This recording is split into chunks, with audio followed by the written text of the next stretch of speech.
అందరికీ నమస్తే. నేను గరిడేపల్లి సత్యనారాయణ. ఓటు వేయడానికి ఒక రోజు ఉంటుంది. దాన్ని ఎన్నికల రోజు అంటారు. ఓటు వేయడం అనేది పౌరుని విధి, రాజ్యాంగబద్ధమైన కర్తవ్యం, అది బాధ్యత. సో ఆ విధంగా ఓటును వేయాల్సినటువంటి పరిస్థితి ఉన్నదని చెప్పేసి నేను మనవి చేస్తూ ఉన్నాను. ఓటు 100కి 60% మంది మాత్రమే వేస్తూ ఉన్నారు. అది మన భవిష్యత్తు నిర్ణయించుతుంది. అందుకోసం ఓటైనటువంటి 35% మంది ప్రజలు కూడా ఓటేసే ప్రయత్నం చేయాలి. 100కి 100% ఓటు చేయటం వల్ల మన భవిష్యత్తురాలు బాగుంటాయి. సరే, ఓటు అయిపోవడానికి కారణాలు కూడా మనకి కనిపిస్తూ ఉన్నాయి.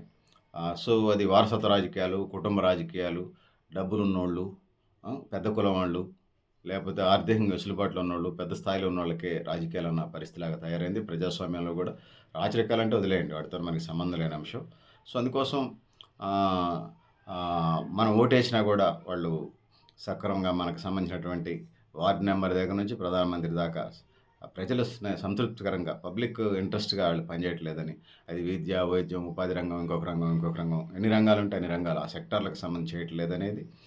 సో అవినీతి, ఆశ్రిత పక్షపాతం, బంధుప్రీతి, రాగద్వేషాలు, అదేవిధంగా వాళ్ళ ముఠా వాళ్ళకి ఇచ్చుకోవటం, వాళ్ళ పార్టీ వాళ్ళకి ఇచ్చుకోవటం, వాళ్ళ ఊరు వాళ్ళకి ఇచ్చుకోవటం, ఈ విధంగా కులమము, మతము, ఆచార వ్యవహారాలు, ఇంకొకటి పేరుతో ఈ విధంగా ప్రజలు సంతృప్తికరంగా లేరు కాబట్టి 100కి 100% ఓటు వేయడానికి రావట్లేదనేది మనకు ఉన్నటువంటి సత్యం. ఆ విధంగా ఉన్నది కాబట్టి ఇవన్నీ పోయిన రోజు నిజమైన ప్రజాస్వామ్యం వెళ్తుందని చెప్పేసి ప్రజలు అమెరికన్ మాజీ ప్రెసిడెంట్ కీర్తిశేషులు డాక్టర్ అబ్రహం లింకన్ అంటాడు, by the people, for the people, and the people అంటాడు. అంటే ప్రజలు తమ కొరకు తాము ఏర్పరచుకొని తాము నడుపుకునేది నిజమైన ప్రజాస్వామ్యం అంటాడు.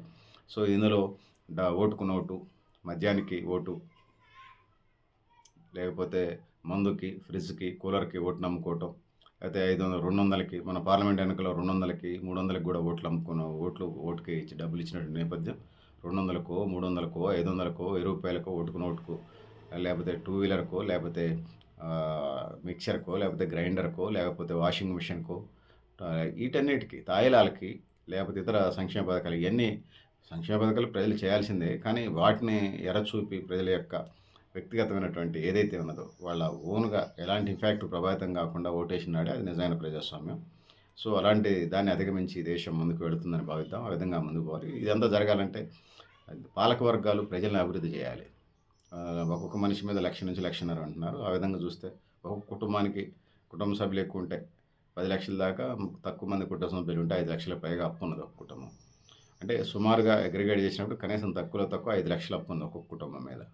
సో ఈ 5 లక్షల అప్పు, లేకపోతే పెద్ద కుటుంబం అయితే 10 లక్షల అప్పు, ఓను ఆ బ్యాంక్ బ్యాలెన్స్లో వాళ్ళ కనీసం 20 లక్షలు అకౌంటులో డబ్బులు ఉండగలగాలి.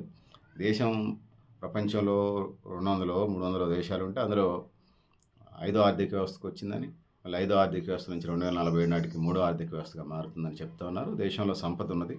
సంపదను సృష్టించేటువంటి 145 కోట్ల జనాభాలో పిల్లలు, ముసలివాళ్ళు తీసేస్తే, వృద్ధులు అట్లా ఉంచితే, వాళ్ళు డిపెండెన్స్ కాబట్టి, పిల్లలు ఆధారపడి జీవించేవాళ్ళు, వృద్ధులు మన మీద ఆధారపడి జీవించేవాళ్ళు కాబట్టి వాళ్ళు అట్లా ఉంచితే, మిగిలినటువంటి వాళ్ళు ఎవరైతే ఉన్నారో వాళ్ళంతా వర్కింగ్ చేస్తున్నారు. ఆ వర్కింగ్ వల్లనే ప్రపంచంలో ఎక్కడ ఉన్నటువంటి భారతదేశ ఆర్థిక వ్యవస్థ 3వ స్థానానికి, అది 5వ స్థానానికి, 5వ స్థానం నుంచి మళ్ళీ వర్కింగ్ చేస్తే 3వ స్థానానికి వెళ్తున్నారు.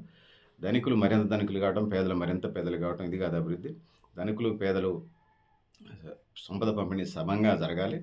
ఈ దేశంలో అప్పులు పోయి బ్యాంక్ బ్యాలెన్స్లు రావాలి, స్థితిమంతులు కావాలి. చుట్టాలు వస్తే వాళ్ళకి మంచి ఫుడ్ ఐటమ్స్ వండి పెట్టే స్థితిలో కూడా లేరు. అసలు అంతెందుకు రక్తహీనత పెద్ద సమస్యగా ఉంది, పౌష్టికాహారం తింటలేదు. మాతా శిశు మరణాలు రేషియో ఇట్లా చూసుకున్నప్పుడు ఇవన్నీ వెనకబాట్లు ఉన్నాయి. ఆర్థిక వ్యవస్థ ఒకటి పెరిగితే సరిపోదు. సో విద్యా, వైద్యం, ఉపాధి, త్రాగునీరు, సాగునీరు అన్నీ ఉండాలి, అన్ని సౌకర్యాలు ఉండాలి. ఆ విధంగా అభివృద్ధి చెందినాడే మరింతమంది ఓటేయడానికి వచ్చే ఆస్కారం ఉంటుంది. ఆ విధంగా ముందుకు పోవాలని తెలియజేస్తూ నేను గరిడేపల్లి సత్యనారాయణ, న్యూ లక్ష్య ఆర్గనైజేషన్.